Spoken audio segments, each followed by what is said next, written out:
For one, the quality of at least in the integrated category, the way the entries are packaged has become much better compared to say 3 or 4 years ago, where we just put all the ads together and that was the integrated entry. But now it's almost an entire complete case study, so that's very good.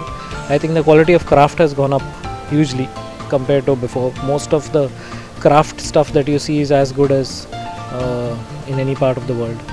A few things that have changed negatively to my mind are things like some agencies not participating if they feel that they do not have entries up to the mark, because that's not really a reason why one does not compete. A lot of entries that you feel are not up to the mark may actually be much better than you think. So I think the quality of seminars in terms of the big names coming may not be the same every year. It goes up and down, but I think the preparedness with which speakers come and speak, and also the things they kind of tend to say now, are far more important, far more involving, far more relevant to our current day than some really big names that have in the past who used to just come there and show a portfolio of their work.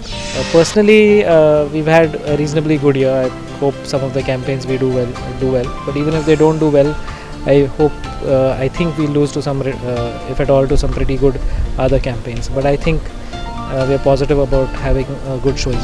One of the things that I've seen with youngsters is that they tend to approach advertising from the other way around, which is they tend to get an idea, then try and fit a product proposition, then find a product to it, and then try and push everybody in the agency or the client side to release it.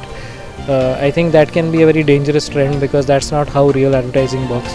You probably have to go at it the normal way, where you get a brief for a product proposition that already exists, and then you have to create an idea to match that. So I think youngsters should remember that.